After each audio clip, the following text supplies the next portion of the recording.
Bonjour à toutes et à tous. Donc, je vais vous parler un peu d'Enercop au risque de rester un peu en marge de cœur de l'enjeu, mais tu l'as dit, il y a un va-et-vient continu entre ces enjeux qu'il faut appréhender de manière globale et la manière dont on peut agir en tant que citoyen aujourd'hui en vous parlant d'Enercop.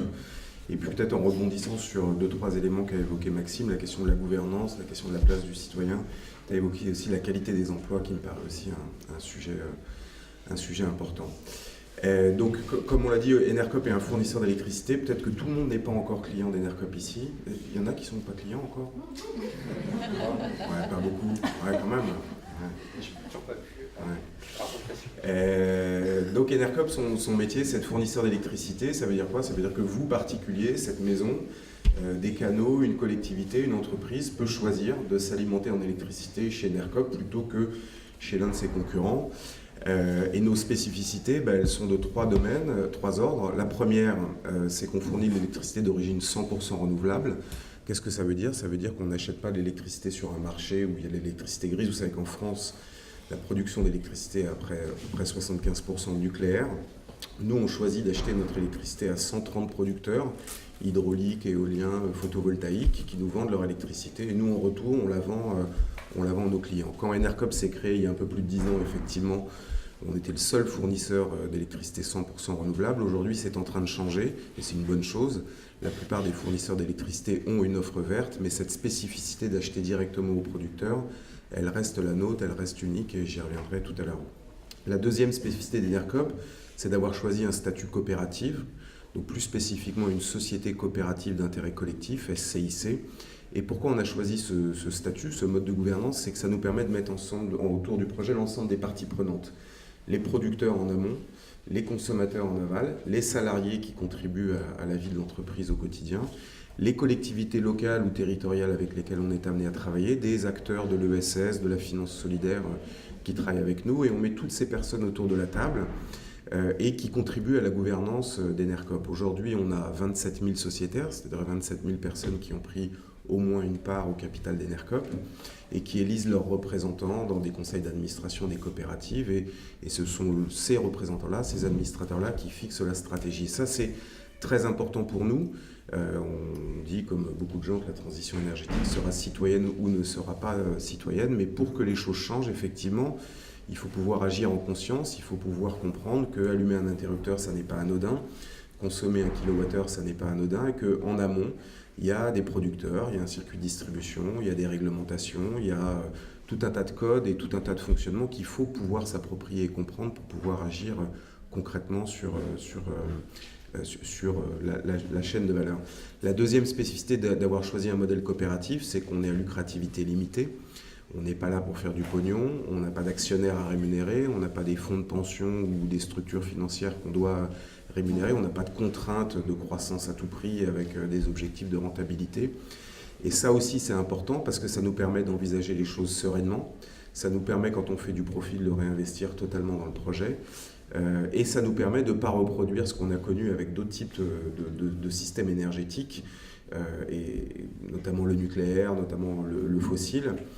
Et c'est important, ça nous permet de ne pas reproduire les mêmes erreurs du passé. Et si on parle transition énergétique, si on parle énergie renouvelable, sans parler de gouvernance, sans parler de financiarisation, sans parler de cheminement des profits, on passe à côté d'un enjeu et on pourrait très bien dire demain la transition énergétique, c'est Total qui met 60 milliards sur les renouvelables, c'est Engie qui met 45 milliards sur les renouvelables, mais au cœur du cœur, le système reste le même.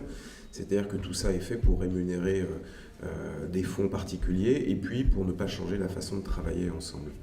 Et puis la troisième spécificité d'Enercop, c'est, Odile l'a dit, on est organisé en réseau de coopératives. Aujourd'hui, il y a 10 coopératives en France, bientôt il y en aura plus. Et l'idée des coopératives, c'est d'être au plus près des enjeux locaux et de créer en quelque sorte, ce qui n'est pas possible matériellement aujourd'hui, mais à terme pourra peut-être l'être, un espèce de circuit court de l'énergie. C'est-à-dire sur un territoire donné, je suis consommateur d'Enercop et je sais qu'en amont, cette électricité, elle est fournie par Jean-Louis qui est à 50 km de là, par Martine qui exploite une microcentrale hydraulique. Et donc l'idée, c'est de créer le lien le plus direct possible entre le consommateur et le producteur, pas d'intermédiation particulière si ce n'est la coopérative qui les lie. Et ce fonctionnement en coopérative permet à tous ces acteurs de bien travailler ensemble. Aujourd'hui, Enercop c'est un nain dans le système énergétique français et parmi les fournisseurs d'électricité. On a 50 000 clients à rapprocher des 31 millions de compteurs particuliers consommateurs d'électricité, puis 4-5 millions compteurs pro. Donc on est vraiment un nain. On évolue dans un système où nos concurrents sont EDF, Engie, Total, Direct Énergie, c'est-à-dire des mastodontes, et qui voient l'électricité et l'énergie comme effectivement un business avec une rentabilité, avec tout ce qui va derrière. Donc on est un petit acteur, mais on ambitionne de grandir. On a aujourd'hui 160 collaborateurs qui travaillent pour Enercop, donc 100 à Paris ici de l'autre côté du canal, et puis 60 qui sont répartis dans les 9 autres coopératives locales. On travaille avec 130 producteurs, je l'ai dit. Donc aujourd'hui, si on veut faire un petit calcul un peu simple, cet effet de levier d'avoir 50 000 personnes qui ont choisi de donner du sens à leur consommation d'électricité, eh bien ça permet aujourd'hui de rémunérer 160 emplois directs et peut-être 200 emplois indirects. Alors si ça n'avait pas été nous, ça aurait été quelqu'un d'autre bien évidemment, hein. Le calcul n'est pas si simple, mais on voit bien le côté vertueux de la chose. Donc aujourd'hui, en tant que citoyen, on peut concrètement agir sur cette transition énergétique en finançant, en donnant ses euros, en donnant son argent à des systèmes qui n'ont pas les mêmes finalités et qui créent une valeur ajoutée sociale, sociétale et environnementale. La qualité des emplois, telle que l'a évoqué Maxime, elle est importante aussi, hein. On essaye de ne pas dissocier effectivement cet enjeu environnemental écologique de l'enjeu social et de l'enjeu de la gouvernance. Tout est lié.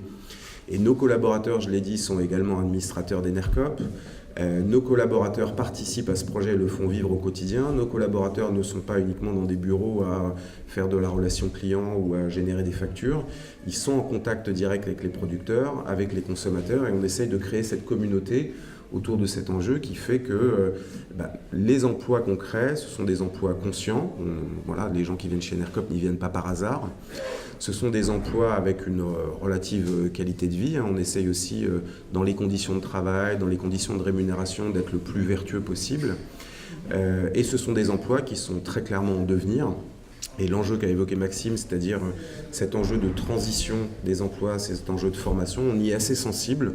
On commence à recruter des gens qui viennent de EDF, qui viennent de Engie, qui baissent leur salaire significativement pour venir chez nous, mais qui veulent donner du sens au quotidien, à leur quotidien. Et ça, on sent que c'est un élément important de l'épanouissement au travail, de pouvoir contribuer à quelque chose qui nous dépasse dans une certaine mesure et qui œuvre pour quelque chose de plus durable et de plus harmonieux. Voilà. Et du coup, Enercop a été, avec quelques autres structures, à l'origine d'un projet qui s'appelle Énergie partagée, dont Olivier va parler, et qui là aussi met le citoyen au cœur de son implication. Moi j'ai une question qui dit « Beaucoup de personnes seraient intéressées par votre projet et prêtes à vous soutenir, mais ne connaissant pas Enercop, pensez-vous qu'il serait possible d'élargir votre champ d'action via plus de pubs ou de campagnes de sensibilisation ?» Ça c'est une vraie question qu'on se pose en ce moment, c'est-à-dire que j'ai dit qu'on avait 50 000 clients, et à chaque fois on se demande mais pourquoi on n'a que 50 000 clients? C'est-à-dire le projet il est plutôt vertueux, à chaque fois les gens nous disent c'est super.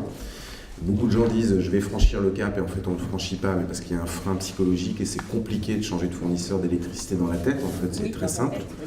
C'est très simple, c'est plus facile de changer de fournisseur d'électricité que de changer de banque ou de changer d'assurance ou de changer d'opérateur de téléphonie mobile. Ça prend vraiment 10 minutes sur internet.